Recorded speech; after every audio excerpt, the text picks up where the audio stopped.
வாழ்க்கை இருக்கிற சூழ்நிலைகளை நான் பார்க்கவில்லை, வசனத்தை நான் பார்க்கிறேன். ஏசாயா 26:3 நம்முடைய நம்பிக்கை பற்றி சொல்லப்பட்டிருக்கிற வார்த்தை, உம்மை உறுதியாய் பற்றி கொண்ட மனதை உடையவன் உம்மையே நம்பி இருக்கிறபடியால் அவனை பூரண சமாதானத்துடன் காத்து கொள்வீர். எல்லாரும் சொல்லுவோமா? உம்மை உறுதியாய் நான் பற்றி கொண்டிருக்கிறேன், உம்மையே என் வாழ்க்கையில் முதலாவது வைத்திருக்கிறேன், ஆகவே என் வாழ்க்கையில் பூரண சமாதானம் நிச்சயம் இருக்கும். ஆமேன். அவர் மாறாதவர். நம் வாழ்க்கையில் அவருக்கு முதலிடம் கொடுத்தாக்கா நிச்சயமாகவே நம்முடைய வாழ்க்கையில் பூரண சமாதானம் எல்லா பகுதிகளிலும், நம்முடைய வாழ்க்கையின் எல்லா பகுதிகளிலும் எதுவுமே இருக்காது அப்படின்னு சொல்ல, இருந்தாலும் அதை தாண்டி வேத வசனம் சொல்லுகிற பிரகாரம் நீங்கள் ஒன்றுக்கும் கவலைப்படாமல் எல்லாவற்றையும் குறித்த ஸ்தோத்திரத்தோடு கூடி ஜபத்தினாலும் வேண்டுதலினாலும் தேவனுக்கு தெரியப்படுத்துங்கள். அப்பொழுது எல்லா புத்திக்கும் மேலான பூரண சமாதானம், எல்லா புத்திக்கும் மேலான பூரண சமாதானத்தை ஒவ்வொரு நாளும் எனக்கு தருகிறவரே உமக்கு நன்றி. எப்படிங்க அந்த எல்லா புத்திக்கு மேலான ஒரு பூர்ண சமாதானம் கிடைக்குது அப்படின்னாக்கா, என் வாழ்க்கையின் எல்லா பகுதியிலும் இயேசு தான் முதலாவது. ஆமேன். வாழ்க்கையில் இயேசு முதலாவது வச்சுருக்கிறீங்களா? நல்லா யோசித்து பாருங்கள். எங்கேயாவது இயேசுக்கு கொடுக்க வேண்டிய நேரத்தை, இயேசுக்கு கொடுக்க வேண்டிய ஃபஸ்ட்டு ப்ரிஃபரன்ஸை, இயேசுக்கு கொடுக்க வேண்டிய முதல் உரிமையை எங்கேயாவது கசி விட்டுட்டு இருந்தீங்க அப்படின்னாக்கா, பல நேரங்களில் நீங்களும் நானும் தலைக்கேறோம் இல்லையா? ஏன் இப்படி நடந்துச்சு, ஏன் இப்படி தப்பு நடந்துச்சு, ஏன் இப்படி நஷ்டம் நடந்துச்சு, ஏன் இப்படி தீமை நடந்துச்சு அப்படின்னு சொல்கிறோம் இல்லையா? அதுக்கு பதில் அங்கே கிடைக்கும். ஒருவேளை அப்படி நடந்திருந்தாலும் கூட அதை சரி செய்வதற்கு தேவன் நமக்கு உதவி செய்ய அவருடைய இரக்கமும் மனதுருக்கமும் கிருபையும் போதுமானதாக இருக்கிறது. ஆகவே தான் அதில் மாத்திரம் அவரை உறுதியாய் நம்புவதே நம்முடைய வாழ்க்கையில் அவருக்கு முன்னுரிமையை, அவருடைய வார்த்தைக்கு, அவருடைய பரிசுத்த ஆவியானவருக்கு, அவருடைய சமூகத்திற்கு முதலாவது ஸ்தானத்தை கொடுக்கிறதை உறுதியாய், முழுமனதாய், ஒரே மனதாய், அசைவில்லாமல், தடுமாற்றம் இல்லாமல், பதற்றம் இல்லாமல் அவரையே, அவருடைய வார்த்தையே சார்ந்து இருப்பதை அவர் மிகவும் சின்சியராக பார்க்குறாரு. மிகவும் சின்சியராக பார்க்குறாரு எல்லா பகுதிகளிலும். அதுக்கு தான் ஆவியானவர் அதிகமாக நம்மை நிரப்ப வேண்டும் என்று நாம் வாஞ்சிக்கிறோம். சங்கீதம் 119:1-6 வரலும் எடுத்துக்கொள்ளுங்க. அங்கே பாருங்கள், வார்த்தையின் அடிப்படையில் உறுதியாய் நம்பிக்கை வைக்கும்போது அவர் நம்மை வெட்கப்பட விடுவதில்லை. நம்முடைய வாழ்க்கையிலே வார்த்தையின் அடிப்படையில் அவர் மேல் நம்பிக்கை வைக்கிற நம்பிக்கை தான் நல்ல நம்பிக்கை. நான் ஆண்டவரை நேசிக்கிறேன்னு சொல்லுகிறவர்கள், அவரோட நேசிக்கிறேன்னு சொல்லி, இப்போ உலகத்தின் பிரகாரமாக நான் சொல்கிறேன், ஒரு மனைவி நான் நேசிக்கிறேன் அப்படின்னு சொல்கிறேன்னு வச்சுக்க, உன்னை நேசிக்கிறேன் அப்படின்னு சொல்லும் பொழுது மனைவினுடைய பேச்சு கேட்கணுமா, கேட்கக்கூடாதா? நல்ல ஆலோசனைகளை கேட்கணும். கணவனை நேசிக்கிறேன் அப்படின்னு ஒரு மனைவி சொன்னாக்கா, கணவன் சொல்லுகிறதான நல்ல ஆலோசனைகளை கேட்கணும்.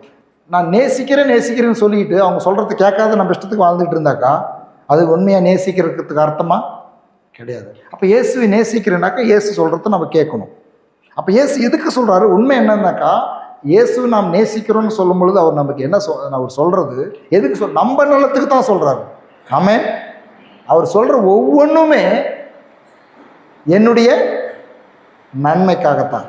அப்போ சங்கீதம் 119:1-6 வரலும் அவர் மேல் நம்முடைய வார்த்தையின் அடிப்படையில் அவர் மேல் நம்பிக்கை வைக்கும் பொழுது நம்மை வெட்கப்பட விடுவதில்லை என்பதை இந்த வசனத்தில் நாம் பார்க்க முடியும். பாருங்கள், வாசிக்கிறேன். கர்த்தருடைய வேதத்தின்படி நடக்கிற உத்தம மார்க்கத்தார் பாக்கியவான்கள். ஆமேன்.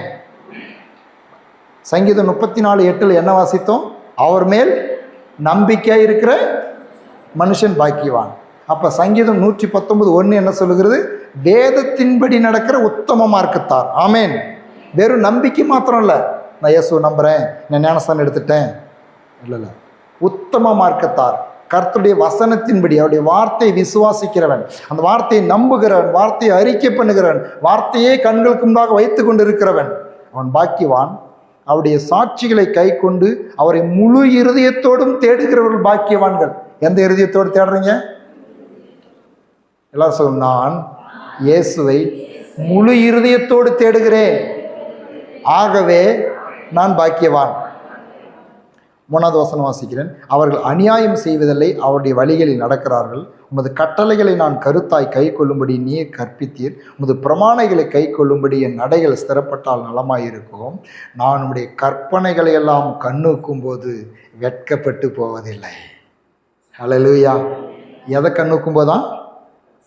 நன்றாய் புரிஞ்சுக்காங்க. கிறிஸ்துவ பேர் வச்சுக்கிட்டதுனால நான் வெட்கப்பட்டு போகிறதில்ல, ஞானஸ்தானம் எடுத்துக்கிறதுனால நான் வெட்கப்பட்டு போகிறதில்ல, ஏதோ ஆவிக்குரிய சபையில் நான் அங்கமாக இருக்கிறதுனால வெட்கப்பட்டு போகிறதில்ல அப்படின்னு சொல்லி நம்பினா அது ரொம்ப ஆபத்து. எங்கே என்ன சொல்லப்பட்டிருக்குது? கற்பனைகளை கண்ணூக்கும் போது. ஹல்லேலூயா. அப்படின்னு நான் உலகத்தை பிரகாரமாக சொல்லணும் அப்படின்னாக்கா, தாய் தகப்பனுடைய பேச்சு கேட்டால் எந்த பிள்ளையும் கூட வெட்கப்பட்டு போகாது. இன்றைக்கி அநேகரை நான் சந்திச்சிருக்கிறேன், நான் பார்த்துருக்கிறேன். சில பிள்ளைகள் தாய் தகப்பனுடைய பேச்சு கேட்காத, அவனுடைய ஆலோசனை கேட்காத, தன் மனசும் மாம்சம் விரும்பினபடி சிலரை இஷ்டப்பட்டு விரும்பி அப்படி அவங்களோடு கூட இளம் வயதிலேயே படித்து கொண்டிருக்கும் பொழுதே அப்படியெல்லாம் மற்றவர்களோடு கூட தங்களுடைய வாழ்க்கையை அமைத்து கொள்ளும்படியாக ஓடின பிள்ளைகளுடைய வாழ்க்கையில் அவர்கள் இன்றைக்கு ஐயோ எங்கள் தாய் தகப்பனுடைய பேச்சை நான் கேட்கலையே, இன்றைக்கி அதை நான் வேதனைப்படுறேன், இன்றைக்கி வெக்கமாக இருக்குது எனக்கு அப்படின்னு சொல்லி அவமானப்படுகிறதை நீங்களும் பார்த்திருப்பீர்கள், நாங்களும் பார்த்து கொண்டு இருக்கிறோம். அதை காட்டிலும் ரொம்ப ஆபத்தானது கர்த்தருடைய கற்பனைகளை நாம் கண்ணோக்காமல் போகும் பொழுது அது ரொம்ப கஷ்டம் உண்டாகிறதுக்கு வாய்ப்பு உண்டு, நம்ம ஆண்டுடைய பிள்ளைகளாக இருந்தாலும் கூட.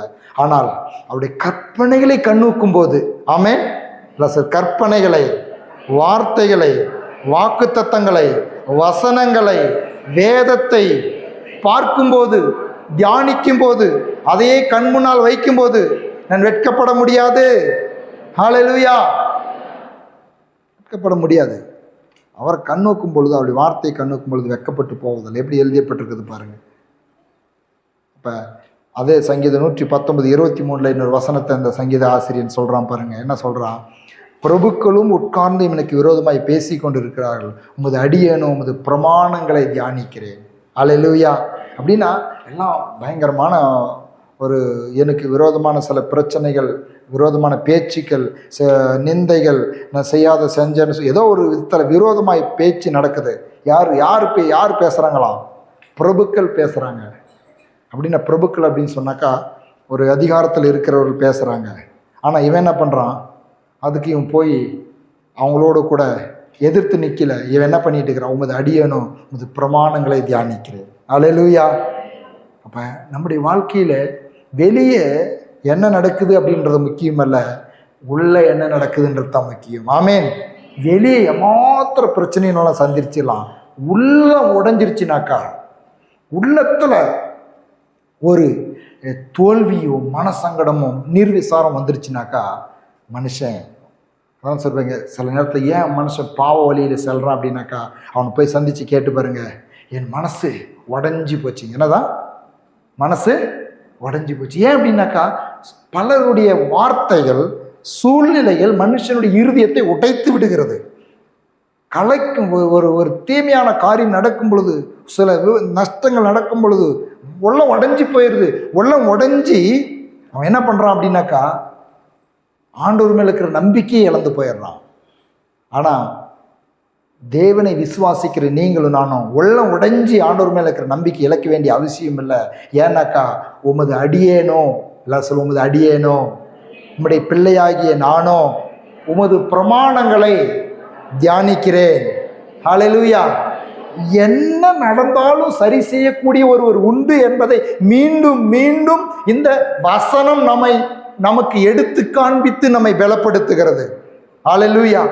மீண்டும் மீண்டும் நமக்கு எடுத்து காண்பித்து நம்மை பலப்படுத்துகிறது தான் அவருடைய வார்த்தை. அதனால தான் அவருடைய பிரமாணங்களை தியானிக்கிறேன். சொல்லுங்க, வசனங்களை தியானிக்கிறேன், தியானிக்கிறேன், தியானிக்கிறேன். ஆகவே இந்த வேத வசனத்தை தியானிப்பது, வாசிப்பது, அறிக்கை பண்ணுவது மிகவும் அவசியம். அதுக்காகத்தான் கர்த்தர் மிகவும் நல்லவர் பாருங்க. நம்மளுக்கு எங்கேயோ கொண்டு போய் எங்கேயோ புரியாத விதத்தில் நம்மளை ஏதோ ஒரு பிரமையில் அவரை நம்ப சொல்லலை. வெளிப்படையாக நம் கண்களுக்கு முன்பாக மூளை அறிவிலே புரிந்து கொள்ள விதத்தில் ஒரு படித்த மேதாவியாக இருந்தாலும் சரி, படிக்காத ஒரு மனுஷனாலும் சரி, எல்லாரும் புரிந்து கொள்ளும்படியாக அவருடைய வார்த்தையை நமக்கு எழுதி கொடுத்திருக்கிறார். ஹல்லேலூயா. ஆகவே அவருடைய வார்த்தைகளை நாம் கவனிக்கும் பொழுது நம்முடைய சூழ்நிலைகளை அல்ல, சூழ்நிலைகளை நம் வார்த்தைகளையே தியானிச்சுட்டு இருந்தால் என்ன நடக்கும் அப்படின்னாக்கா, என்ன சொல்ல வரேன், வார்த்தையிலே தியானிச்சுட்டு இருந்தால் என்ன நடக்குன்னாக்கா, சூழ்நிலைகளை காட்டிலும் இயேசு பெரியவராய் தெரிவார். இன்னைக்கு அதைத்தான் நான் பார்க்க போகிறோம். உங்களுடைய என்னுடைய சூழ்நிலைகளை காட்டிலும் இயேசுவை பெரியவராய் பார்த்து, இயேசுவை வல்லவராய் பார்த்து, இயேசுவை நல்லவராய் பார்த்து, அந்த பார்க்கிறது மாத்திரமல்ல, அது நம்முடைய வாயிலிருந்து அது புறப்பட வேண்டும். அவரை நல்லவராய், வல்லவராய், பெரியவராய் வாயிலே அறிக்கை பண்ணுகிற அளவுக்கு நம்முடைய இருதயம் அவருடைய வார்த்தையினால் நிரம்பி இருக்க வேண்டும். ஆமென். அதுதான் இன்னைக்கு வெற்றி வாழ்க்கையின் ரகசியமாக இருக்கிறது. பாருங்க, அதைத்தான் இந்த செய்தியின் முழு சாராம்சமாக இருக்கிறது. சூழ்நிலைகளை அல்ல, இயேசுவையும் அவருடைய வார்த்தையும் பார்க்கும் பொழுது நம்முடைய வாழ்க்கையிலே வெற்றி நிச்சயம். எபிரேயர் 12வது அதிகாரம் 1-3 எடுத்துக்கொள்வோம். ஆகையால் மேகம் போன்ற இத்தனை திரளான சாட்சிகள் நம்மை சூழ்ந்து கொண்டிருக்க, பாரமான யாவற்றையும் நம்மை சுற்றி நெருங்கி நிற்கிற பாவத்தையும் தள்ளிவிட்டு, விசுவாசத்தை துவக்குகிறவரும் முடிக்கிறவருமாய் இருக்கிற இயேசுவை நோக்கி நமக்கு நியமிக்கப்பட்டிருக்கிற ஓட்டத்தில் பொறுமையோடு ஓடக்கடவோம். அவர் தமக்கு முன் வைத்திருந்த சந்தோஷத்தின் பொருட்டு அவமானத்தை எண்ணாமல் சிலுவையை சகித்து தேவனுடைய சிங்காசனத்தின் வலது பாரசத்தில் வீற்றிருக்கிறார். ஆகையால் நீங்கள் இளைப்புள்ளவர்களாய் உங்கள் ஆத்துமாக்களில் சோர்ந்து போகாதபடிக்கு தமக்கு விரோதமாய் பாவிகளால் செய்யப்பட்ட விதமான விபரீதங்களை சகித்த அவரையே நினைத்து கொள்ளுங்கள். எல்லாம் சொல்லுங்க, அவரையே நினைத்து கொள்ளுங்கள். இயேசுவை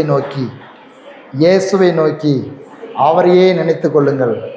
அப்போ இயேசுவை நோக்கி பார்த்துக்கிட்டே இருக்கணும் அப்படின்னாக்கா, அவரையே நினைக்கணும்னாக்கா எங்கே போகணும்? இயேசுவை நோக்கி பார்த்துக்கிட்டே இருக்கணும், அவரையே நினைக்கணும். எங்கே போகணும் சொல்லுங்க பார்க்கலாம். இன்னைக்கு என்ன பண்ணுறாங்க உலகத்தில்? இயேசுவை நோக்கி பார்க்கணும், அவரையே நினைச்சிட்டு இருக்கணும்னாக்கா, இயேசுவினுடைய ஒரு ஸ்வரூபத்தையோ இல்லை ஒரு ஃபோட்டோவையோ வாங்கி வச்சிரு. அவரையே நினச்சிட்டு இருக்கணும்னாக்கா வீட்டுக்கு முன்னாடியே வச்சிரு, ஹாலில் வச்சிரு, இல்லைன்னா உங்கள் வீட்டு பக்கத்தில் ஒரு சின்ன ஒரு கூடாரம் மாதிரி கட்டி வச்சிரு. எப்பொழுதுதான் நீ வெளியே போகிற உள்ள வரும்போதெல்லாம் அவரை, அந்த உருவத்தை அதில் அவர் இருக்கிறது மாதிரியும் அதை பார்த்துக்கிட்டே இருக்கிற மாதிரியும், இல்லை அப்படின்னா இன்னும் தாண்டி போய் தன்னுடைய கழுத்தில் ஏதோ ஒரு அடையாளம், ஒரு ஃபோட்டோ, எப்படியோ ஒன்று, ஏதாவது இதை தப்பாய் புரிந்து கொண்டிருக்கிறார்கள். எப்படி தெரியுமா? அவரை நோக்கிட்டே இருக்கணும், அவரை நினச்சிக்கிட்டே இருக்கணும், அவரை பார்த்துக்கிட்டே இருக்கணும், அவரை நினச்சிட்டே இருக்கணும். சொல்லுங்கள், அவரை பார்த்து கொண்டே இருக்க வேண்டும், நினைத்து கொண்டே இருக்க வேண்டும். இயேசுவை எப்படி பார்த்துக்கிட்டே இருக்கிறது, எப்படி நினச்சிக்கிட்டே இருக்கிறது? இயேசுவை பார்த்து கொண்டே நினைத்து கொண்டே இருக்க வேண்டும் என்று சொன்னால் இயேசுவின் வார்த்தையில் தான் நாம் பார்க்க வேண்டும். ஆமென். வார்த்தை சொல்லுகிறது தான் பார்க்க வேண்டும். இயேசு என்ன சொல்லுகிறார்? இயேசுடைய வார்த்தை என்ன சொல்கிறது? அவர் வார்த்தையாக இருக்கிறார். தேவன் ஆதியிலே வார்த்தை இருந்தது, அந்த வார்த்தை தேவன். அப்போ வார்த்தையை பார்க்கும் பொழுது இயேசுவை நாம் பார்க்கிறோம், வார்த்தையை விசுவாசிக்கும் பொழுது இயேசுவை விசுவாசிக்கிறோம், வார்த்தையை நினைக்கும் பொழுது சொல்லுங்க, வார்த்தையை நினைக்கும் பொழுது இயேசு நினைக்கிறோம். இப்போ உலகத்தில் இருக்கிறவனிலும் உனக்குள் இருக்கிறவர் பெரியவர் அப்படின்ற அந்த வார்த்தை நினைப்புக்கு வந்தால் யாரும் நினைக்கிறீங்க? ஆமென். உன்னதமானுடைய மறைவில் இருக்கிறவன் சர்வ வல்லருடனில் தங்குவான் அப்படின்னா யாரை நினைக்கிறீங்க? கர்த்தரின் மேய்ப்பராக இருக்கிறார், நான் தாழ்ச்சி அடையேன் அப்படின்னு சொன்னால் யாரை நினைக்கிறீங்க? என்னை பலப்படுத்துகிற கிறிஸ்துவினாலே எல்லாவற்றையும் செய்ய எனக்கு பலன் உண்டு அப்படின்னு சொன்னால் யாரை நினைக்கிறீங்க? மனுஷனால் இது கூடாது தான், தேவனால் எல்லாம் கூடும் அப்படின்னு சொன்னால் யாரை நினைக்கிறீங்க? இப்போ பாருங்கள், இன்னைக்கு நினச்சிக்கிட்டே இருக்கிறதுக்கு ஏதோ ஒரு கண்களுக்கு, இந்த மாம்ச கண்களுக்கு தெரிற மாதிரி ஏதோ ஒன்று பண்ணி மக்கள் வைக்க விரும்புகிறாங்க. இல்லைங்க, அவருடைய வசனத்தை இருதயத்தில் தியானமாக்கும் பொழுது இயேசு நம் நினைவில் எப்பொழுதும் இருப்பார். ஹல்லேலூயா. இந்த வார்த்தைகளை நினைக்கும் பொழுது அந்த கண்ணோக்கமாய் பாருங்க. பழைய ஏற்பாட்டில் சங்கீதக்காரன் சொல்கிறான், சங்கீதம் 119 சில வசனங்களை நான் வாசிக்கிறேன். 119 15 16 உமது கட்டளைகளை தியானித்து உமது வழிகளை கண்ணோக்குகிறேன், உமது பிரமாணங்களில் மனமகிழ்ச்சியாக இருக்கிறேன், உம்முடைய வசனத்தை மறவேன். எல்லாம் சொல்லுங்க, உம்முடைய வசனத்தை மறவேன். அப்படி வார்த்தையை மறக்கக்கூடாதுங்க. வார்த்தையை மறந்துட்டாக்கா வாழ்க்கை இல்லை. நான் சொல்கிறேன், குடும்ப வாழ்க்கை, கணவன் மனைவியுடைய குடும்ப வாழ்க்கை இருக்குது இல்லையா, அந்த குடும்ப வாழ்க்கை எதன் மேல் கட்டப்படுது தெரியுமா? தாலி கட்டுறதுனால கட்டப்படுறதில்ல, இல்லை பெண் வீட்டார் கொடுக்குற அந்த பணத்தினால, அந்த பொருளினால, அந்த பொண்ணுக்கு கொடுக்குற வரதட்சணையினால் கட்டப்படுறதில்ல, இல்லை கணவன் நல்லவனாக இருக்கிறதுனால மாத்திரம் கட்டப்படுறதில்ல. கணவனுக்கும் மனைவிக்கும் ஒரு உடன்படிக்கையின் வார்த்தை, அந்த வார்த்தை ஒருவருக்கு உடன்படிக்கை செய்கிறாங்க, அந்த உடன்படிக்கையை கர்த்தர் பார்க்கிறார், அந்த வார்த்தையின் மேல் கட்டப்படுகிறது. அதனால்தான் இயேசு கிறிஸ்து பேதுருவை பார்த்து சொன்னார், இந்த வெளிப்பாடு இருக்கிறதே, இந்த வெளிப்பாட்டின் மேல் என் சபையை நான் கட்டுவேன். வெளிப்பாடு இருக்குது, ஜீவனுள்ள தேவனுடைய குமாரன் அப்படின்ற வெளிப்பாடு. அப்போ ஒரு வசனத்தை மறந்துட்டாக்கா, அதனால தான் இன்னைக்கு குடும்பம் உடையிறதுக்கு காரணம் என்ன தெரியுமா? அவங்க வாழ்க்கையில திருமணத்தில் இணைக்கப்படும் பொழுது தேவ சமூகத்திலே பரிசுத்தவான்களுக்கு முன்பதாக வாக்குறுதி கொடுக்கிறாங்க. இன்பத்திலும் துன்பத்திலும் உடல் நலத்திலும் நோயிலும் குறைவிலும் எல்லா விதத்திலும் நான் உன்னை நேசிக்கவும் மதிக்கவும் பராமரிக்கவும் கனப்படுத்தவும் நான் உனக்கு திருமணம் ஆனவங்க சொல்லுங்க, ஆவாதீங்க சொல்லிடாதீங்க. என்ன கொடுக்குறேன்? திருமணம் ஆணையங்கள்லாம் ஒருத்தரும் மறந்துட்டீங்க. இந்த மாதிரி வாக்கு ஒரு சிலருக்கு இந்த வாக்கு கொடுக்காத சும்மா கூட்டிகிட்டு வந்தீங்களா என்ன தெரியறதுனால தான் சொல்ல மாட்டேறீங்க. ஒவ்வொருத்தரும் இதை சொல்லியிருப்பீங்க. கர்த்தருடைய சமூகத்தில் திருமணம் ஆன ஒவ்வொருத்தரும் இதை சொல்லியிருப்பீங்க. அப்போ என்னதுனாக்கா, அந்த வசனம், அந்த வாக்குறுதியை ஒரு கணவன் நினச்சானாக்கா, வாக்கு கொடுத்துருக்குறேன் ஆகவே நான் வாழ்ந்தாகணும், வாக்கு கொடுத்துருக்குறேன் நான் வாழ்ந்தாகணும் மனைவி நினைப்பாங்க. அது மாதிரி இவன் சொல்கிறான், உன்னுடைய வசனத்தை மறவேன், ப்ளஸ் உன் வார்த்தையை மறவேன்.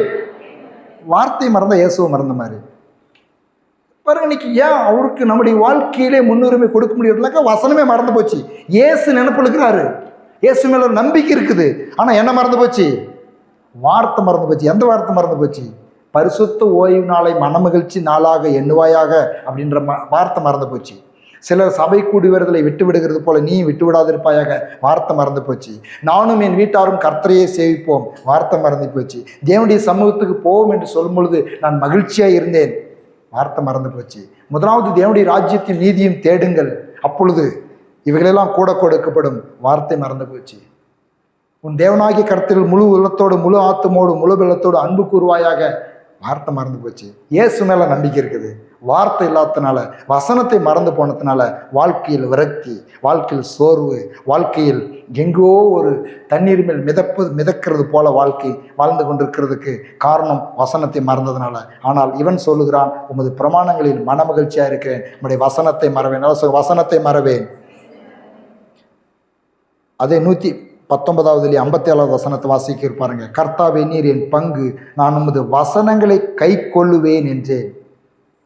என்ன சொல்றான்? மறக்கிறது மாத்திரம் இல்லை, அதை கை கொள்ளுவேன். எல்லாம் சொல்ற, உமது வசனங்களை கை கொள்ளுவேன். 93 நான் ஒருபோதும் உம்முடைய கட்டளைகளை மறக்க மாட்டேன். எல்லாம் சொல்லுங்க, உம்முடைய கட்டளைகளை மறக்க மாட்டேன். உமது வேதத்தில் நான் எவ்வளவு பிரியமாயிருக்கிறேன், நாள் முழுவதும் அது என் தியானம். எல்லாம் சொல்லுங்க, உம்முடைய வசனத்தில் நான் எவ்வளவு பிரியமாயிருக்கிறேன், நாள் முழுவதும் அது என் தியானம். உம்முடைய வசனம் என் கால்களுக்கு தீபமும் என் பாதைக்கு வெளிச்சமாயிருக்கிறது. வீண் சிந்தனைகளை நான் வெறுத்து உமது வேதத்தில் பிரியப்படுகிறேன். நான் உம்முடைய கட்டளைகளை தெரிந்து கொண்டபடியால் உமது கரம் எனக்கு துணையாயிருக்கிறது. இந்த கடவுளுடைய வார்த்தை எவ்வளோ முக்கியம், அப்படி வார்த்தைக்கு கீழ்ப்படுகிறது எவ்வளவு ஆசீர்வாதம், எவ்வளவு நல்லது, எவ்வளவு மகிழ்ச்சி கொடுக்கிறது.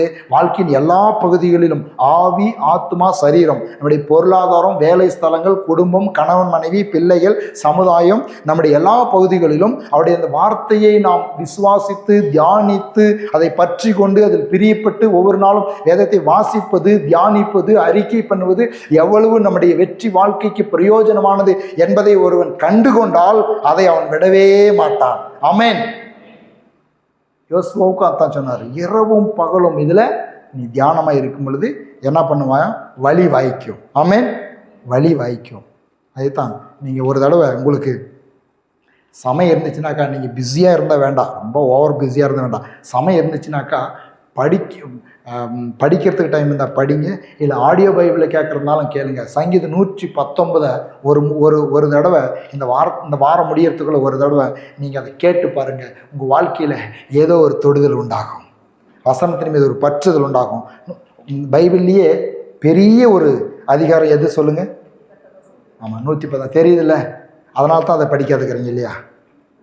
பெருசாக இருக்குதுன்ட்டு தான் பெரிய அதிகாரம் 110 ஒரு தடவை படித்து பாருங்களேன். இந்த வேதத்தின் மேல் ஒரு பற்று உண்டாகும். சொல்கிறான், எனக்கு ஒரே ஒரு ஆச்சரியமாக இருக்குது. அவன் என்ன சொல்கிறான், ஒரு ராஜாங்கவன் அவனை பாருங்கள், அவனுடைய அந்த அவனுடைய சூழ்நிலையை அவன் எழுதின அந்த சூழ்நிலையை பார்த்தோம் அப்படின்னு சொன்னாக்கா, அவன் என்ன சொல்கிறான், ஒரு ராஜா ஏமாத்திரம் பிஸியாக இருப்பான். அவன் ராஜ்யத்தை ஆள்றதுல அவ்வளோ பிஸியாக இருக்கிறான். அவன் என்ன சொல்கிறான், நாள் முழுதும் என் தியானம்.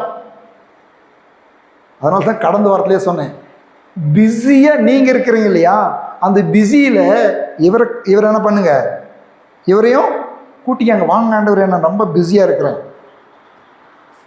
அப்படின்னு சொல்லி, ரொம்ப பிஸியாக இருக்கிறேன் அப்படின்னு சொல்லி ஆண்டவரையும் கூட்டிக்காங்க பாரு.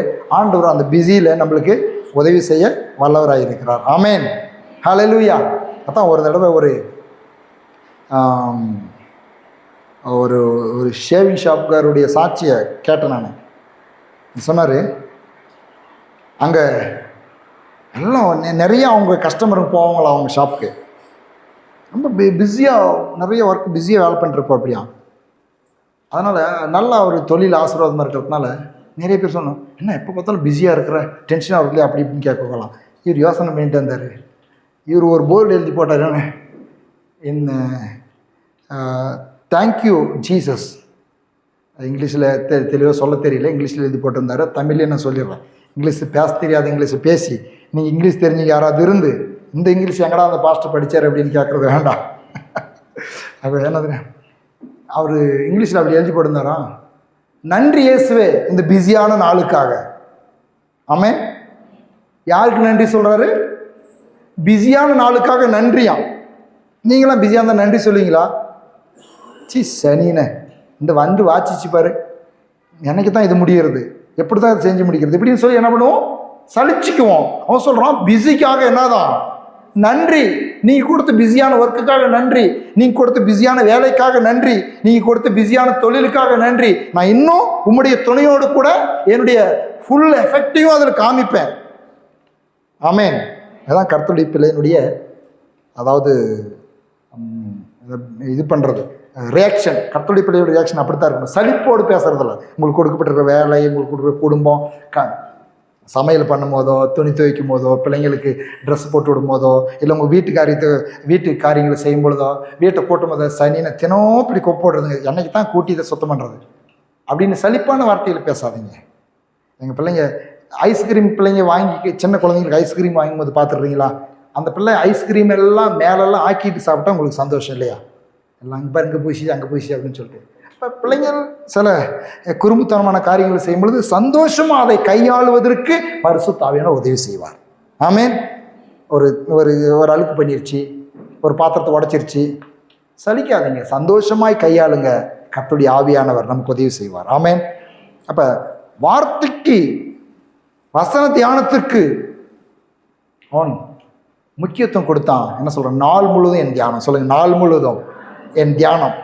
அதுதான் உங்களுக்கு நான் சொன்னேன். வீட்டில் ஹவுஸ் ஒய்ஃபாக இருக்கிறீங்க, வேலை செய்கிறீங்க, காட்டில் வேலை செய்கிறீங்க, ஒர்க் ஷாப்பில் வேலை செய்கிறீங்க, நீங்கள் அந்த சூழ்நிலையில் கர்த்தருடைய அந்த வசனத்தை கேட்டுக்கொண்டே, தேவனை மகிமைப்படுத்துகிற பாடலை கேட்டுக்கொண்டே அதை வாழ்க்கையில் நீங்கள் உங்கள் பணிகளை செய்கிறதுக்கு வாய்ப்பு உண்டாகுமானா செய்யலாம்.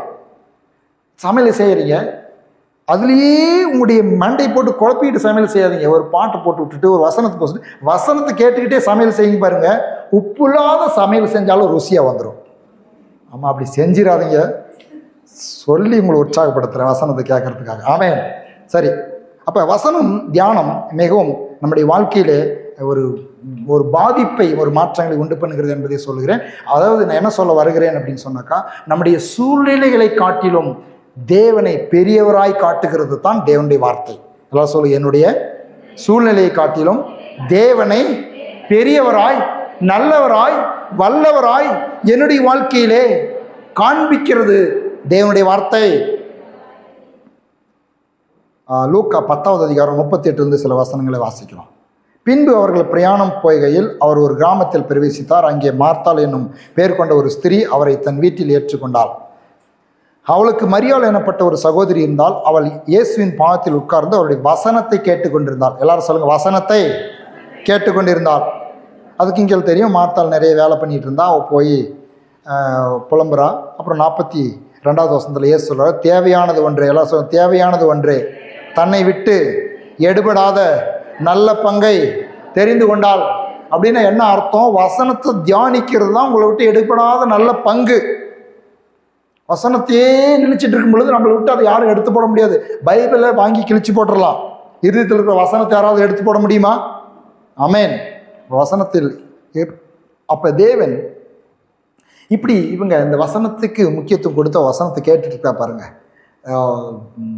வேலை செஞ்சுக்கிட்டோ சலிச்சுக்கிட்டோ அவங்க வீட்டில் என்ன பண்ணப்படுகிறது? இயேசுனுடைய வசனம் போதிக்கப்படுகிறது. இயேசுவின் பாதத்தில் அது அருகே உட்கார்ந்து அவருடைய வசனத்தை கேட்டுக்கொண்டிருந்தாள். ஹல்லேலூயா, ஹல்லேலூயா. நீங்களா என்ன பண்ணிட்டு இருக்கிறீங்க? இப்போ என்ன பண்ணிட்டு இருக்கிறீங்க? தூங்குறீங்களா? அல்லையிலே சொல்லுங்க. ரொம்ப ஷார்ப்பாக இருப்பீங்களான்றது. அப்போது எப்பயும் கேட்டதில்லை, நான் திடீர்னு கேட்டுட்டேன். நீங்கள் ரொம்ப ஷார்ப்பு.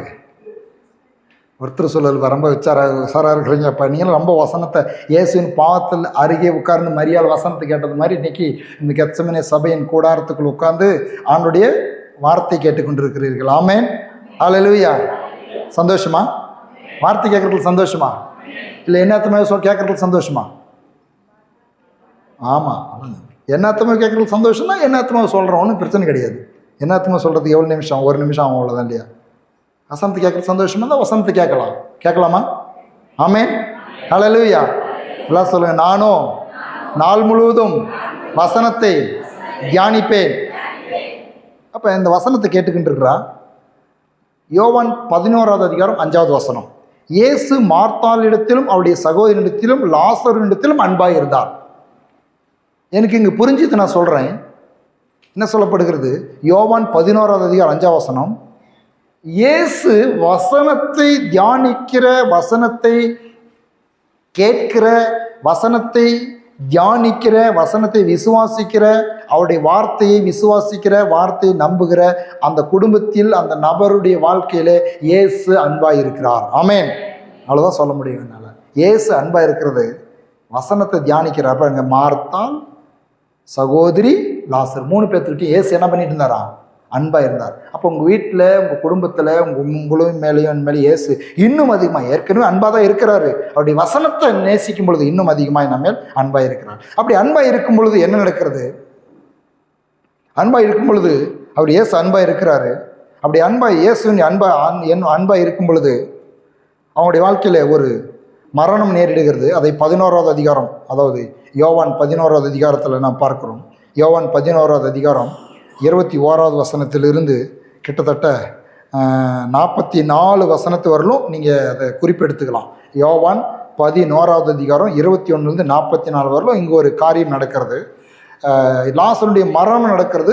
ஆனால் இந்த குடும்பத்தின் மீது இயேசு அன்பாக இருக்கிறாரு. அதை 11வது அதிகாரம் முதல் பகுதியிலேருந்தே வாசித்து வந்தீங்களாக்கா அந்த சம்பவம் உங்களுக்கு விளங்கும். நான் இதை சுருக்கமாய் சொல்லுகிறேன். அங்கே ஒரு சம்பாசனை நடக்கிறது. இயேசு மரித்த பிறகு 3 நாள் கழித்து இயேசு வருகிறார். இயேசு அந்த குடும்பத்தில் அன்பாக இருந்த அந்த குடும்பத்தை பார்க்கும்படியாய் வருகிறார். அப்போ மார்த்தாள், மரியாள், இயேசு இவர்கள் மத்தியில் ஒரு சம்பாஷணை நடக்கிறது. அங்கே நடக்கும் பொழுது அங்கே என்ன நடக்கிறது என்று சொன்னால், மார்த்தாள் இயேசுவினிடத்தில் ஆண்டவரே, நீர் இங்கே இருந்தீரானால் என் சகோதரன் மரித்திருக்க மாட்டான் அப்படின்னு சொல்லிவிட்டு பாருங்க, வசனத்தை கேட்கிறவர்களுடைய உள்ளத்திலிருந்து வருகிற வார்த்தை என்ன சொல்றாருன்னு, இயேசுவை நீர் இங்கே இருந்திருந்தால் என் சகோதரன் மரித்திருக்க மாட்டான். வந்ததுமே அப்ப நன்றாய் புரிந்து கொள்ளுங்க, இதில் ஒரு சத்தியம் இருக்கிறது. அவள் என்ன இயேசுவை எப்படி பார்க்கிறாள்? இயேசுவின் வார்த்தையை கேட்டதுனால இயேசுவை எப்படி பார்க்கிறாள்? அவருடைய இருதயத்தில் இயேசுவின் வார்த்தை இருக்கிறதுனால என்ன சொல்றா? ஆண்டவரே, மரணத்தை காட்டிலும் பெரியவர். ஹல்லேலூயா. என் சகோதரனுக்கு வந்துச்சு அந்த மரணம், அந்த மரணத்தை காட்டிலும் அப்போ சாவ மாட்டான். நீங்கள் இருந்தால் சாவ மாட்டான் அப்படின்னா என்ன அர்த்தம்?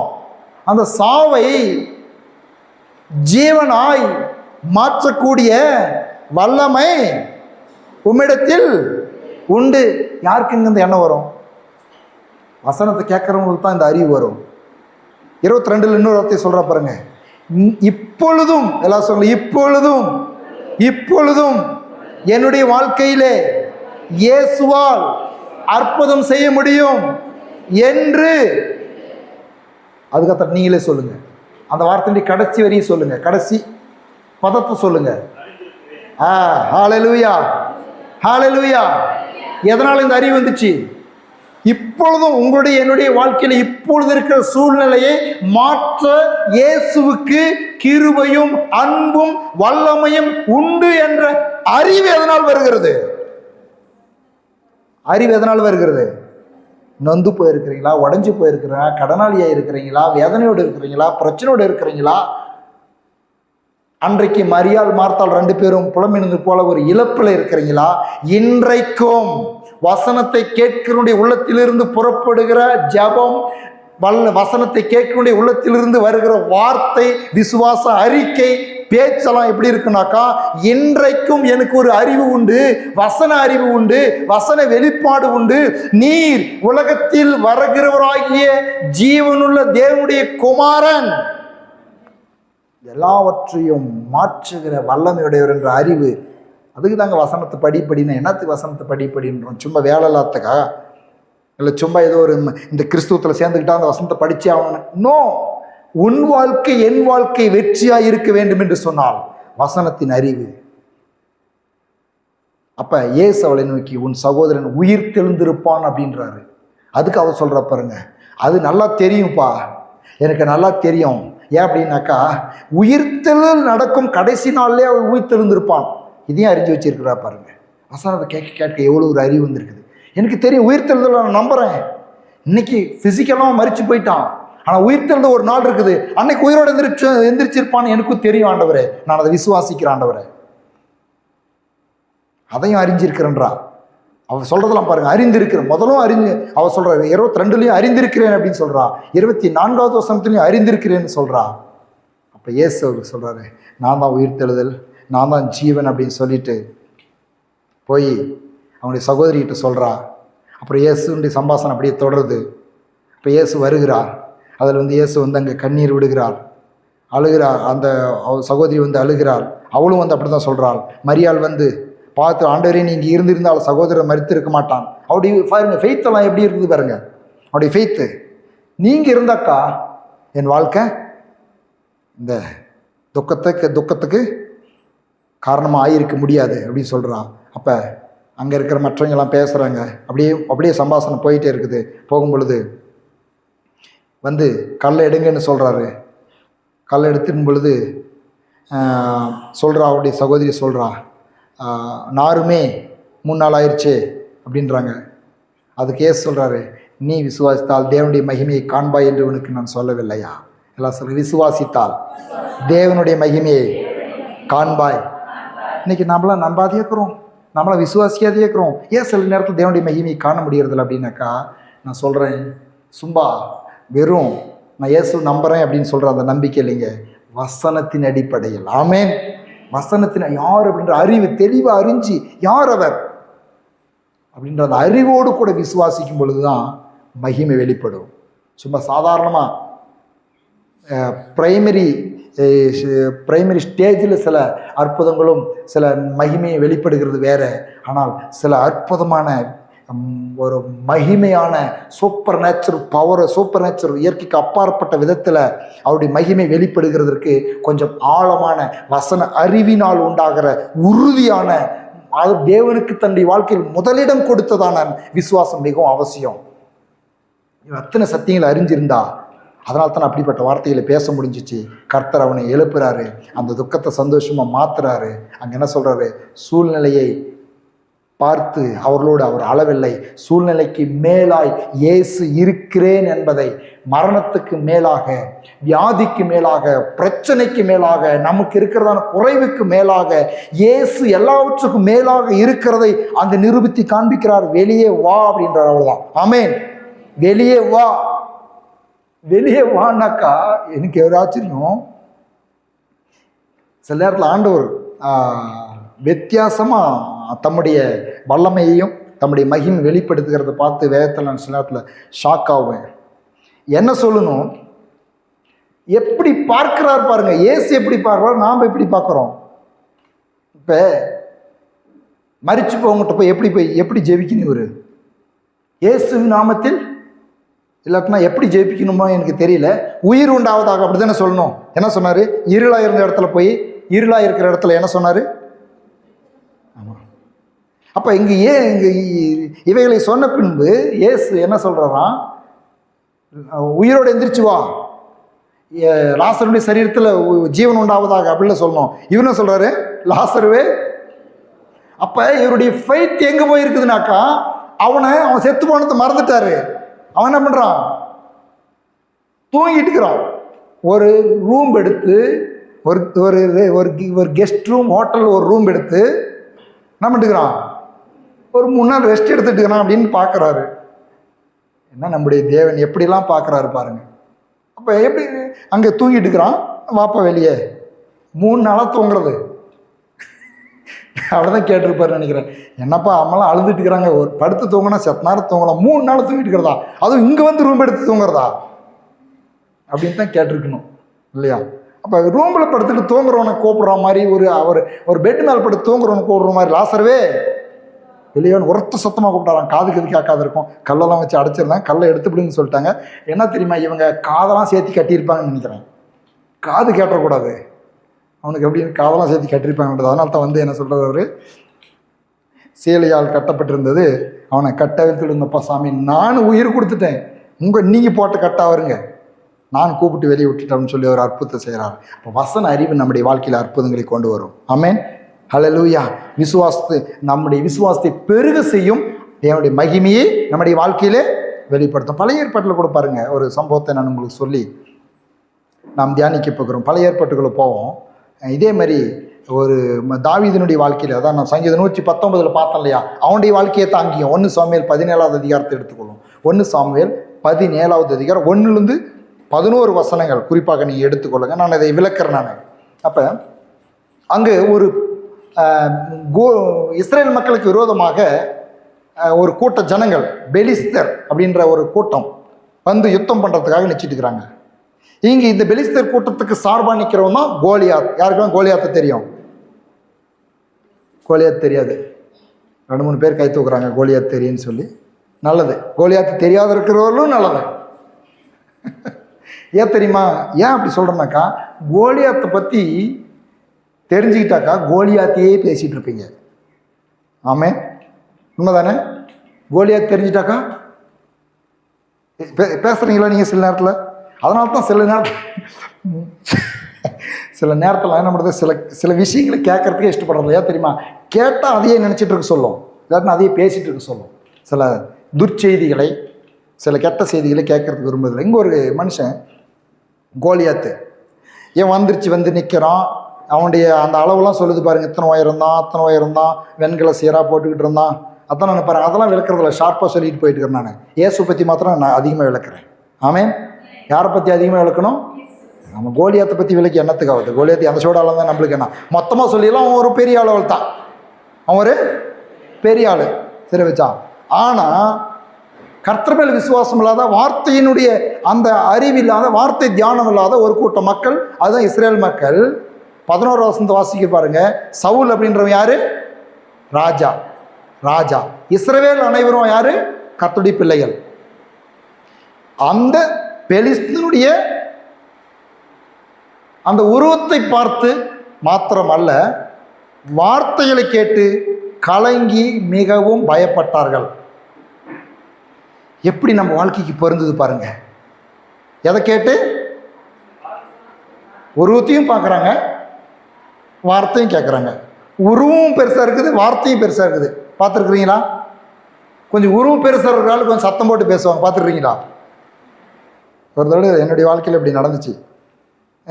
நான் என்னுடைய வேலைக்காக அந்த ஹனூரில் ரோட்டில், மெயின் ரோட்டில், அந்த டிஆர் ஆர்டர்ஸுக்கு முன்னாடி அந்த ரோட்டில் போயிட்டு இருந்தேன். பின்னாடி பெங்களூர்லேருந்து 2 பேர் வேகமாக வந்து என் பைக் வந்து இடிச்சு விட்டாங்க. நான் விழுவில் நான் பைக்கை பிடிச்சிக்கிட்டு அவங்க பின்னாடி என் பைக் இடிச்சு அவங்க 2 பேர் விழுந்து போயிட்டாங்க. எந்திரிச்சு வந்து நீ ஏன் உன் பைக்கை தான் வந்து இடிச்சு விட்டோம், எங்களுக்கு பைக்கெல்லாம் ரிப்பேர் ஆகிப்போச்சு, எங்களை ரெடி பண்ணி கொடுங்க, காயம் ஆகிப்போச்சு, ஆஸ்பத்திரி கூட்டு போனால் என்கிட்ட வந்து சண்டை போட்டாங்க அவங்க 2 பேரும். ஆண்டவரே நான் கம்முன்னு போயிட்டு இருந்தேன், பின்னாடி திருச்சி விட்டு எங்கிட்டே சண்டை போடுறானே அப்படின்னு சொல்லிட்டு நினச்சிக்கும்போது திரும்பி பெரிய உருவம் வந்துச்சு. தெரிஞ்ச ஆள் ஒருத்தர் தாடிக்கெல்லாம் விட்டுக்கிட்டு, எனக்கு தெரிஞ்ச ஆள் தான் அது, இந்த பாய் ஓகே முஸ்லீம் சகோதரர், பெரிய ஆளுகள்லாம் உருவத்தில் பெரிய ஆளுலாம் தெரியுமா, அவங்களாம் கொஞ்சம் காட்டியாக இருப்பாங்க, என்னோட ஹைட் அதனால ஹைட்டாக சார் ஏன் நீங்கள் அப்படின்னாங்க. இப்படி தான் சார் நடந்துச்சு அப்படின்னு சொன்ன உடனே அவர் வந்தாருங்க. ஏன்னு சமைச்சாரோ இந்த கடை வந்து குத்துப்பிட்டோம் அப்படின்னு இருப்பார். அவங்க 2 பேரும் கம்மி ஆகிட்டாங்க. நல்லது சார் நோகண்ணா அப்படின்னு என்னை கூட்டிகிட்டு வந்துட்டார். பெரிய ஆள் கொஞ்சம் பெரிய பேச்சு பேசும்பொழுது நம்மளுக்கு சில நேரத்தில் பாதுகாப்பு. ஆமாம். அப்போ இந்த இடத்துல இந்த பெரிய ஆள் கோலியாத்து பேசுகிறத பார்த்து என்ன பண்ணாங்க, ஆமாம் என் சார்பாக ஒரு ஆள் பெரிய ஆள் பேசும்போது எனக்கு விரோதமாக வந்தவங்க பயந்துட்டாங்க. ஆனால் இங்கே ஒரு ஆள் பெரிய ஆள் பேசுகிறார் கோலியாத்துன்றவர், ராஜாவே பயந்துக்கிட்டான், இஸ்ரேல் மக்களும் பயந்துக்கிட்டாங்க, வார்த்தைகளை கேட்டு மிகவும் கலங்கி போயிட்டாங்க. அப்போ இந்த வார்த்தைகளை கேட்டு அதே வார்த்தை தான் கேட்குறோம். யார் கேட்குறது? அதே வார்த்தை தான் யார் கேட்குறது சொல்லுங்க? தாவீது கேட்குறான். அவன் என்ன பண்ணல? பயப்படல. காரணம் என்னங்க? காரணம் என்ன? இப்போ இதே பிரச்சனை தான் உலகத்தார் ஃபேஸ் பண்ணுறான்.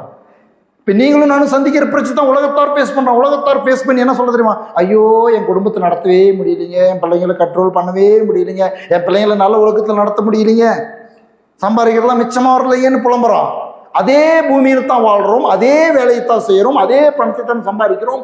ஆனால் நாம் இந்த உலகத்தின் பஞ்சத்திற்கோ இந்த உலகத்தின் பிசாசினுடைய மனிதர்களுக்கோ பயந்து நடுங்குகிறதில்லை. கர்த்தரை நம்புகிறபடினால், கர்த்தருடைய வார்த்தை உள்ளத்தில் இருக்கிறபடினால் கலக்கம் இல்லை. ஹல்லேலூயா.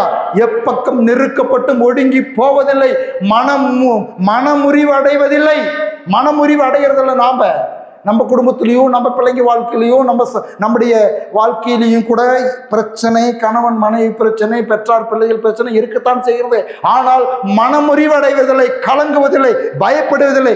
ஏன் என்று சொன்னால் பிரச்சனைக்கும் மேலாய் பிரச்சனையை ஆளுகிற, பிரச்சனையை மாற்றுகிற, மரணத்தை ஜீவனாய் மாற்றுகிற, வியாதியை சுகமாய் மாற்றுகிற, கண்ணீரை களிப்பாய் மாற்றுகிற, துன்பத்தை இன்பமாய் மாற்றுகிற, கசப்பை இனிப்பாய் மாற்றுகிற, வெறுமையை நிறைவாய் மாற்றுகிற ஒரு இயேசு உண்டு. அவரை நாங்கள் அறிந்திருக்கிறோம். அவருடைய வார்த்தையின் அடிப்படையிலே இவன் பேசுகிறான். என்ன பேசுறான்?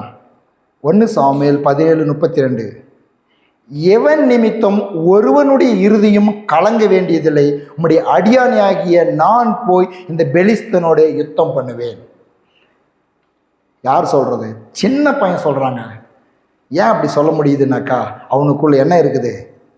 அவன் கீழே சொல்கிறான், தேவனுடைய வார்த்தையை அறிந்திருந்தான். அதான் நான் சொன்னேன், நாள் முழுதும் தியானம். எல்லாம் சொல்லுங்க, நாள் முழுதும் தியானம். நாள் முழுதும் வசனத்தையே கேட்டு பாருங்க. நாள் முழுதும் நல்ல ஒரு வாக்கு தத்தங்கள் அடங்கிய பிரசங்கத்தை கேட்டு பாருங்க. நாள் முழுதும் வாக்கு தத்தங்கள் பாடலை கேட்டு பாருங்க. எந்த சோடு பிரச்சனையா இருக்கலாம், இயேசுவின் நாமத்தில் ஆமென்.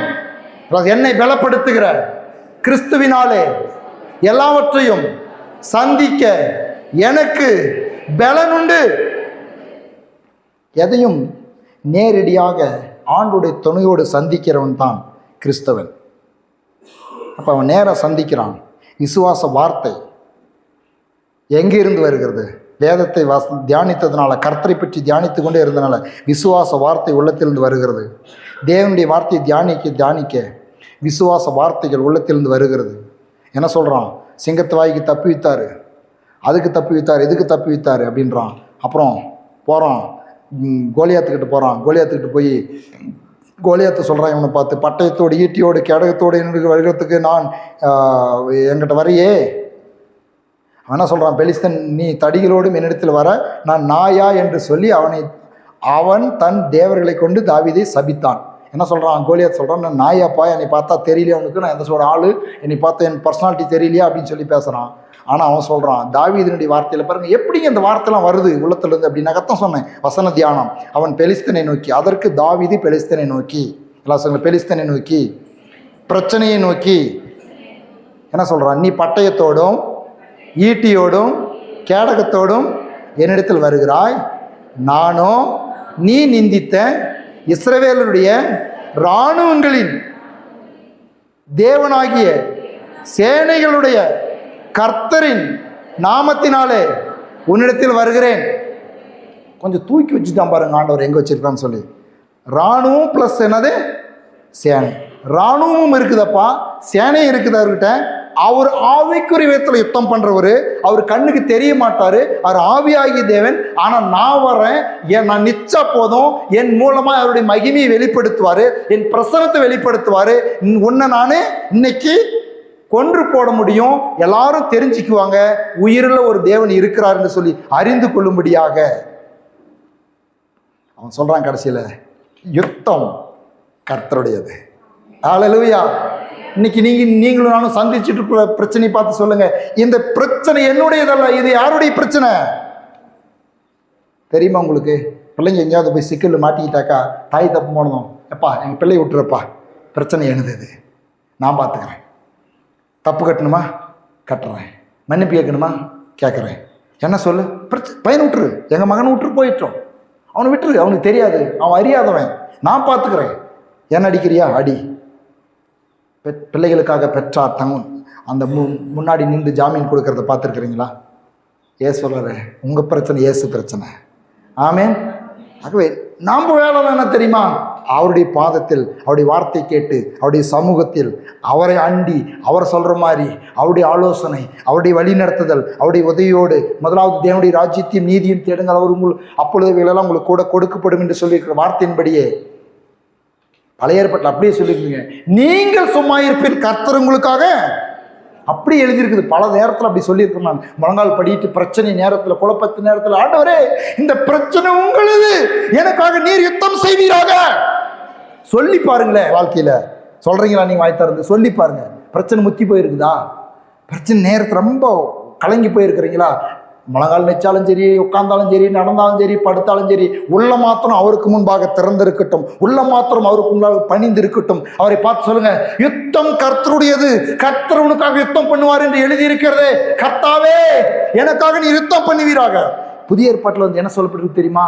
உங்களுக்காகவும் எனக்காகவும் பிதாவின் வலது பாரஸ்தல் பரிந்து பேசுகிறவர் அப்படின்னா என்ன? ஜட்ஜ், அட்வொகேட், வழக்காடுகிறவர் உங்களுக்காக எனக்காக. சில நேரத்தில் வாழ்க்கையில் ஒவ்வொருத்தரும் அனுபவிச்சிருப்பீங்க பாருங்க. இன்னும் உங்களை நான் உற்சாகப்படுத்துறேன். எப்படி தெரியுமா? உங்களுக்காக பேசுறதுக்கு யாருமே இருக்க மாட்டாங்க.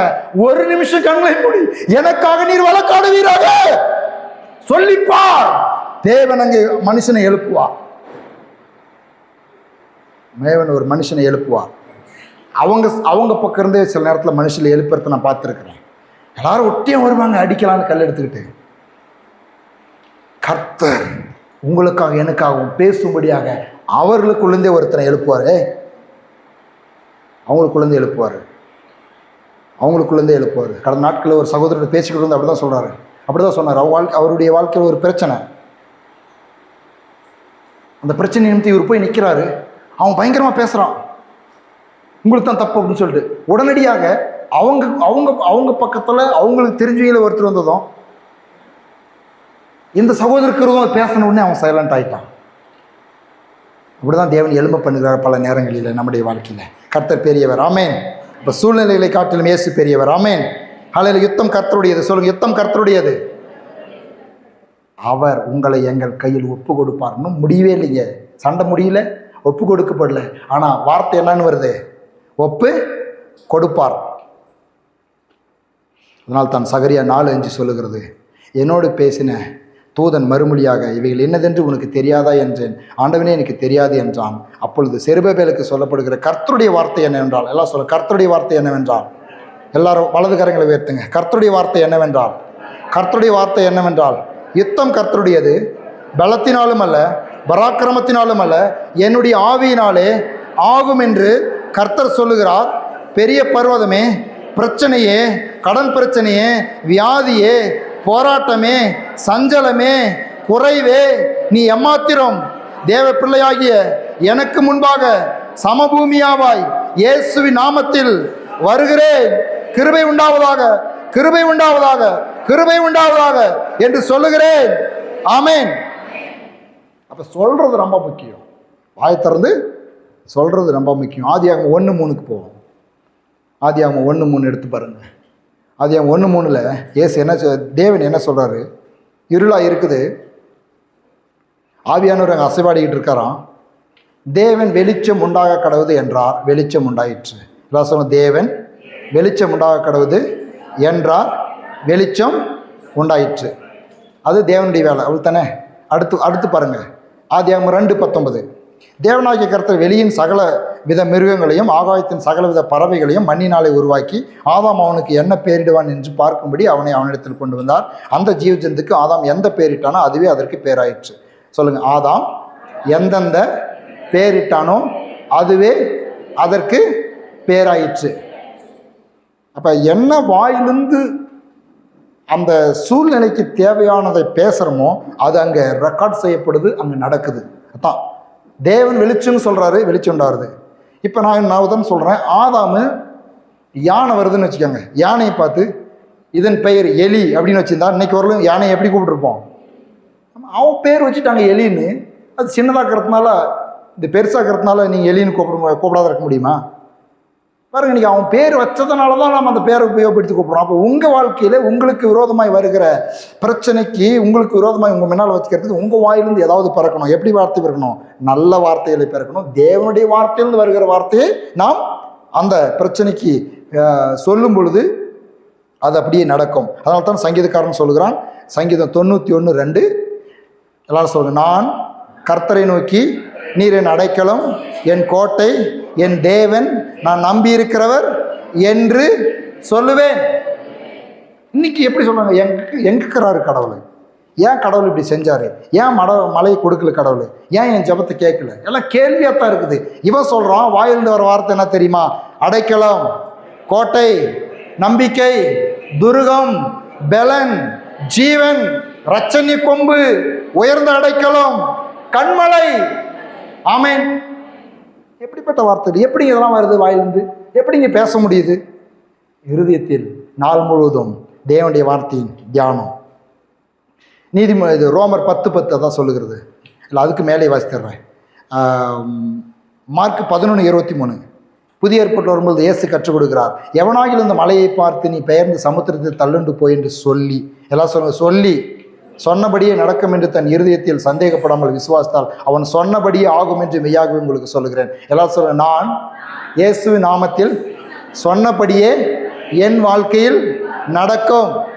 நீங்களும் நானும் என்ன சொல்கிறோமோ அது நடக்கும். ஆகவே வசனத்தை எடுத்து சொல்லுங்கள். நீங்களாக உருவாக்கி வசனம் என்ன சொல்லுதோ அதை எடுத்து உங்கள் வாயில் சொல்கிறதான் உங்கள் வேலை, என் வேலை. சொன்னபடியே சொல்லுங்க, சொன்னபடியே, சொல்லி சொன்னபடியே. பார்க்கலாமா சொன்னபடி ஆகுதா இல்லையான்னு? அப்போஸ்தலர் 3:6 அப்பொழுது பேதுரு, பொன்னும் வெள்ளியும் என்னிடத்தில் இல்லை, என்னிடத்தில் உள்ளதை உனக்கு தருகிறேன், நசரேயனாகிய இயேசு நாமத்தில் நீ எழுந்து நட என்று. எடுத்தீங்களா வசனத்தை? நசரேயனாகிய இயேசு நாமத்தில் எழுந்து நட என்று. அப்பொழுது பொன்னும் வெள்ளியும் என்னிடத்தில் இல்லை, நான் உனக்கு என்னிடத்தில் இருக்கிறதை உனக்கு தருகிறேன், நசரேயனாகிய இயேசு நாமத்தில் எழுந்து நட என்று. ஒருத்தருமே சொல்ல மாட்டாங்க. சொல்லி நீங்களும் சொல்லுவீங்களா? சொல்லுவீங்களா? ஆமேன். அப்போ ரோமர் 10:10 வாசிக்கிறப்பார், நீதி உண்டாக இருதயத்தில் விசுவாசிக்கப்படும், ரட்சிப்பு உண்டாக வாயினாலே, வாயினாலே, வாயினாலே சொல்லப்படும், பேசப்படும்.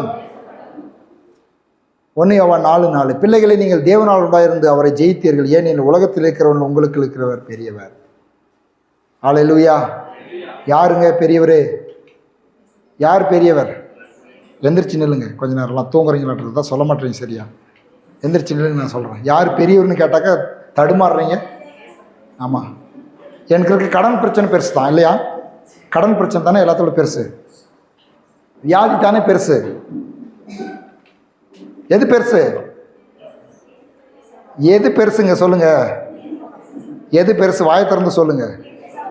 ஆமாம், அப்படிலாம் சொல்லக்கூடாது. எனக்கு வசனத்தை அப்படியே சொல்லணும். உலகத்தில் இருக்கிறவனிலும் எனக்குள் இருக்கிறவர் பெரியவர் என்று எழுதியிருக்கிறத. ஆமாம், அப்படி சொல்ல கற்றுக்காங்க நீங்கள். சும்மா இயேசு பெரியவர், யார் இயேசு சின்னவர்னு யார் சொன்னாங்க? யார் சொல்லலையே சின்னவர்னு? இயேசு பெரியவர் தான் நானும் சொல்கிறேன். ஆனால் நீங்கள் வசனத்தை வாயில் சொல்கிறதுக்கு உங்களுக்கு பழக்கி வைக்கும்படியாக ஆவியானவர் விரும்புகிறார். உலகத்தில் இருக்கிறவங்க இயேசு யாருன்னா, இயேசு ரொம்ப சின்னவருங்க, இயேசு கடவுள் இல்லைங்க அப்படிலாம் சொல்ல, இயேசு கடவுள், இயேசு பெரியவர், இயேசு நல்லவர்னு சொல்கிறான். ஆனால் வசனத்தின்படி ஆண்டவரை அறிக்கை பண்ணுகிறவனுக்கு தான் அதனுடைய பலனை அவன் அடைய முடியும். ஆமேன். அதனால தான் பிசாசு கூட நடுங்கிறான், அவன் வசனத்தை அறிக்கை பண்ண மாட்டான். என் பாவத்துக்காக மரித்தீர், எனக்காக உயிர்த்தீர், எனக்காக வருவீர் அப்படின்னு பிசாசு சொல்லுவானா பிசாசு? ஆனால் பிசாசு கடவுள் அப்படின்னு நம்புறான். இயேசு கடவுள், தெய்வம், நீர் மேசியா அப்படின்னு நம்புறான். ஆனால் எனக்காக மரித்தீர், எனக்காக உயிர்த்தீர், எனக்காக வருவீர் அப்படின்னு பிசாசால சொல்ல முடியாது. எனக்குள் இருக்கிறவர் பெரியவர்னு பிசாசு சொல்ல முடியாது. நீங்களும் நானும் சொல்லலாம், எனக்குள் இருக்கிறவர் பெரியவர். ஆமேன், ஆமேன், ஹல்லேலூயா. அப்போ அவர் பெரியவர், அவர் மிகவும் பெரியவர், அவர் மிகவும் பெரியவர். பாருங்க, எல்லாவற்றுக்கு மேலே அவர் ஆளுகையுடையவர்ன்றதை வெளிப்படுத்தின சேஷத்தில் கூட ஆதி ஆகமத்திலேயே அதை பார்க்குறோம். எல்லாத்து மேலாம் அவருக்கு ஆளுகை இருந்துச்சு. வெளிச்சம் உண்டாகட்டும்னாரு, சூரியன் உண்டாகட்டும், நட்சத்திரம் உண்டாகட்டும், ஆகாய விரிவு உண்டாகட்டும், மரம் செடி கொடிகள் உண்டாகட்டும், எல்லாம் உண்டாச்சு. அப்படியே கீழ்ப்படியுது, அப்படியே இயற்கையெல்லாம் அப்படியே கீழ்ப்படியுது. அந்த இயற்கை கீழ்ப்படுகிற அதே ஒரு டிசைனை, அதே ஒரு சாயலை மனுஷனுக்கு கொடுக்குறாரு. மனுஷனுக்கு கொடுத்து பருப்பா நான் சொல்ல எல்லாம் கீழ்ப்படிஞ்சிச்சு, அப்படி ஆயிடுச்சு. நீ என்ன பண்ணுற, கரெக்டாக உனக்கு அறிவு கொடுத்துருக்க, ஞானம் கொடுத்துருக்குற, நீ பேசு அப்படின்னு சொல்லிட்டு எப்படி பேச வைக்கிறாரு, எல்லாத்தையும் அனுப்புகிறாரு. அந்த மிருகன் ஜீவன்கள் எல்லாம் அனுப்புகிறாரு. அனுப்பும்போது அவன் சரியாக அந்த கர்த்தருடைய ஞானத்தையும் அவருடைய உதவியும் பயன்படுத்தி கொண்டு, நான் நினைக்கிறேன் இந்த மனைவி பேச்சு கேட்டு பழத்தெல்லாம் சாப்பிட்டானே, அப்புறம் பேர் வச்சுருந்தானாக்கா ஏடா கூடமாக பேர் வச்சுருப்பான் இல்லையா? இன்னைக்கு பாருங்க, அநேகர் அப்படித்தான். அவங்கவுங்க பேச்சு கேட்டு போயிடுறோம். இது புதிய ஏற்பாட்டில் விளக்கும் பொழுது ஊழியர் எப்படி விளக்குனாரு, பேதுரு தண்ணீர் மூலம் வந்து எதுக்கு தெரியுமா? பேதுரு நடந்து சொன்னது யாரு? தண்ணி மேல் நடக்க சொன்னது யாரு? இயேசு. இவன் என்ன பண்ணான், இவங்க பின்னாடி ஒரு கூட்டம் இருக்குது. பேதுரு இயேசு தான் நடக்க சொன்னார்னு உனக்கு நல்லா தெரியுமா? அவர் தான் இயேசு சொன்னாருன்னு நீ நடக்கிறியா? கொஞ்சம் உஷாரு, அங்கே ஒரு அளவு வருது, இங்கே ஒரு அளவு வருதுன்னு சொன்னா கைடன்ஸ் பண்ணியிருக்காங்க. எப்படி பண்ணியிருக்காங்க? இவனை வழி நடத்தியிருக்காங்க. எப்படி தனிமே உஷாரா பார்த்து நட, கொஞ்சம் உஷாரா முடிவு போயிடுவேன் பாரு, வடக்கு ஒரு பெரிய ராட்சஸ் அளவு வருது, அதை கொஞ்சம் திரும்பி பாருன்னு சொல்லி படத்தில் உட்காந்துட்டு இருந்தீங்க. பேச்சு கேட்டதுனால தான் போகணும். ஏசு பேச்சு கேட்டுருந்தா போயிட்டே இருந்திருக்கலாம். இன்றைக்கும் பாருங்கள், எத்தனையோ பேர் நம்முடைய உறவுகளுடைய பேச்சு கேட்டு, சொந்தக்கார பேச்சு கேட்டு நம்ம பல சிக்கலுக்குள்ளே மாட்டிக்கிறோம். அதுக்கு காரணம் என்ன தெரியுமா? ஏசு சொன்னதை பற்றி வாழ்றது இல்லாமல் என்ன பண்ணுறதுக்காகவுங்க, இவங்க கொஞ்சம் வடக்க பார்க்க சொன்னாங்க, இவங்க கொஞ்சம் தெக்க பார்க்க சொன்னாங்க, பார்த்தங்க முழுகி போயிட்டுங்க. ஆனாலும் இயேசு கைவிடாதவர். ஆமேன், ஹல்லேலூயா. மீண்டும் முடிச்சு தோக்குனார். அப்போ எல்லாவற்றின் மேலும் ஆளுகையுடையவர். நம்முடைய வாழ்க்கையில எல்லாவற்றைக்கும் மேலாக இயேசுவை பார்க்க வைக்கிறது தான் தேவனுடைய வார்த்தையின் தியானத்தினால் நடக்கிற ஒரு மேன்மையாக இருக்கிறது. வெளிப்படுத்தல் விசேஷம் 5வது அதிகாரத்தில் ஒரு சில வசனங்களை வாசிக்கிறேன் பாருங்க. அன்றியும் உள்ளும் புறமும் எழுதப்பட்டு 7 முத்திரைகளால் முத்திரிக்கப்பட்டிருந்த ஒரு புஸ்தகத்தின் சிங்காசனத்தின் வீட்டிற்குடைய வலது கரத்திலே கண்டேன். புஸ்தகத்தை திறக்கவும் அதன் முத்திரைகளை உடைக்கவும் பாத்திரவான் யார் என்று மிகுந்த சத்தமிட்டு கூறுகிற பலமுள்ள ஒரு தூதனை கண்டேன். வானத்திலாவது பூமியிலாவது பூமியின் கீழாவது ஒருவனும் அந்த புஸ்தகத்தை திறக்கவும் அதை பார்க்கவும் கூடாது இருந்தது. ஒருவனும் அந்த புஸ்தகத்தை திறந்து வாசிக்கவும் அதை பார்க்கவும் பாத்திரவானாக காணப்படாததினால் நான் மிகவும் அழுதேன். ஒருத்தருமே இல்லை. அந்த புஸ்தகத்தை உடைக்கிறதுக்கு, அதை படிக்கிறதுக்கு யாருமே இல்லைன்னு சொல்லி அலறதுக்கு ஆரம்பிச்சுக்கிட்டான். அப்போ சொல்லுகிறது, அப்போ தான் நடக்குது. என்ன தெரியுமா? அந்த புஸ்தகத்தை வாங்கவும் அதை உடைக்கவும் அதை படிக்கவும் ஒருவர் இருக்கிறார். அவர்தான் இயேசு கிறிஸ்து. ஆமேன். தேவரீர் புஸ்தகத்தை வாங்கவும் அதன் முத்திரைகளை உடைக்கவும் பாத்திராயிருக்கிறீர். ஏனெனில் அடிக்கப்பட்டு சகல கோத்திரங்களிலும் பாசைக்காரர்களும் ஜனங்களிலும் ஜாதிகளிலும் இருந்து எங்களை தேவனுக்கென்று உடைய ரத்தத்தினாலே மீட்டு கொண்டு எங்கள் தேவனுக்கு முன்பாக எங்களை ராஜாக்களும் ஆசாரிகளும் ஆக்கினீர். நாங்களே பூமியில் அரசாளுவோம் என்று புதிய பாட்டை பாடினார்கள். ஹல்லேலூயா. எல்லாரும் சொன்ன, புஸ்தகத்தை வாங்கவும் முத்திரையை உடைக்கவும் பாத்திராயிருக்கிறீர். ஏன் அவர் எல்லாவற்றையும் செய்ய வல்லவராக இருக்கிறார்? உங்கள் வாழ்க்கையில், என் வாழ்க்கையில் அற்புதங்கள் செய்ய வல்லவராக இருக்கிறார்னாக்கா, ஏவான் அவர் அடிக்கப்பட்டு ரத்தம் சிந்தினார். ஹல்லேலூயா. ரத்தம் சிந்தி கிரயம் கொடுத்ததுனால உங்களுடைய என்னுடைய வாழ்க்கையில் இருக்கிற எதுவாக இருந்தாலும் அதன் மேல் அவர் ஆளுகையுடையவராக இருக்கிறார். நீங்களும் நானும் என்ன செய்யணும் அப்படின்னாக்கா, அவருடைய ஆளுகையை நாம் பெற்றுக்கொண்டு நம்முடைய வாயிலிருந்து நம்முடைய சூழ்நிலைக்கு மேலாக, நம்முடைய பிரச்சனைக்கு மேலாக, நம்முடைய எல்லா காரியங்களுக்கு மேலாக இயேசுவை நாம் மேலாய் பார்க்க வேண்டும். ஆமேன். உங்களுக்கு பிரச்சனை இல்லைன்னு சொல்லல வாழ்க்கையில். அதனால் தான் பவுல் சொல்லுகிறான், நல்ல போராட்டத்தை போராடினேன், விசுவாசத்தை காத்துக்கொண்டேன்னு சொல்லி ஒரு போராட்டங்கள் விசுவாச வாழ்க்கையிலே கிறிஸ்துவுக்கு ஒரு போராட்டம் உண்டு. ஆனால் எங்கே போகிறீங்களோ அங்கே இயேசுவையும் அவருடைய வார்த்தையும் மேலாய் பாருங்கள், வெற்றி நிச்சயம். ஆமேன். அப்போ உங்கள் வாழ்க்கையின் பிரச்சனை இயேசு பிரச்சனையாக பார்க்க உங்களுடைய உள்ளம் அது பக்குவப்பட்டு விடும். ஆவியிலிருந்து ஜெபிக்க ஆவியானவர் உங்களுக்கு உதவி செய்வார். வசனத்தை தியானமாக்குங்கள். வசனத்து வெளிச்சத்தினால் விசுவாசம் பெருகும். கர்த்தருடைய மகிமையை நம்முடைய வாழ்க்கையில கொண்டு வருகிறதா இருக்கும். இதுதான் இந்த தேவனுடைய வார்த்தையின் தியானத்தில் உண்டாகிற மகத்துவம். கர்த்தரை மேலாய் பார்க்க வேண்டும். ஆமென். ஹல்லேலூயா. எல்லாரும் சொல்லுவோம், 2 கரங்களை உயர்த்தி சொல்லுவோமா? குதிரை யுத்த நாளுக்கு ஆயத்தமாக்கப்படும், ஜெயமோ கர்த்தரால் வரும், தேவனாலே கூடாத காரியம் ஒன்றுமில்லை, நடுகிறவனாலும் ஒன்றுமில்லை, நீர் பாய்ச்சுகிறவனாலும் ஒன்றுமில்லை, விளையச் செய்கிற தேவனாலே நான் செழிப்பேன், முன்னேறுவேன், வாழ்வேன், வெட்கப்பட மாட்டேன், முன்னேறுவேன், ஜெயிப்பேன். இயேசு பெரியவர், இயேசு நல்லவர். உலகத்தில் உள்ள வானத்திலும் வானத்தின் கீழும் பூமியின் கீழும் இயேசுவிலும் பெரியவர் ஒருவரும் இல்லை. எனக்குள் இருக்கிறவர் பெரியவர். உலகத்தில் இருக்கிற பிசாசை காட்டிலும், பிரச்சனையை காட்டிலும், சூழ்நிலையை காட்டிலும் இயேசு பெரியவர் என்று அறிக்கை பண்ணுகிறேன். ஆமென், ஆமென், ஆமென். நன்றி தகப்பனே. இயேசுவின் நாமத்தில் நீர் பெரியவராய் நாங்கள் பார்க்க எங்கள் உள்ளத்தை பக்குவப்படுத்தி இருப்பதற்காக நன்றி. உம்முடைய வசனம் எங்கள் கால்களுக்கு தீபமாய், பாதைக்கு வெளிச்சமாய் இருப்பதற்காக ஸ்தோத்திரம். தொடர்ந்து உம்முடைய வசனத்தின் வெளிச்சத்தில் எங்களை பரிசுத்த ஆவியினால் வழி நடத்துவீராக. எல்லா மகிமையும் உமக்கு செலுத்துகிறோம். இயேசு கிறிஸ்துவின் நாமத்தில் ஜெபிக்கிறோம். நீ தருகிற நன்மைகளை ஏற்றுக்கொள்கிறோம் எங்கள் பரலோகத்தின் நல்ல பிதாவே. ஆமென். என் ஆத்துமாவே கர்த்தரை ஸ்தோத்திரி, என் முழு உலமையோடைய பரிசுத்த நாமத்தை ஸ்தோத்திரி. என் ஆத்துமாவே கர்த்தரை ஸ்தோத்திரி, கர்த்தர் செய்த சகல உபகாரங்களையும் என்று மறவாதே. ஆமென். பிதாவாகிய தேவனுடைய அன்பும் இயேசு கிறிஸ்துவின் கிருபையும் பரிசுத்த ஆவியானுடைய சந்தோஷமும் சமாதானமும் ஐக்கியமும் இன்றும் என்றும் சதா காலங்களிலும் நம் அனைவரோடும் இருப்பதாக. ஆமென், ஆமென். ஹல்லேலூயா, ஹல்லேலூயா, ஹல்லேலூயா. God bless you.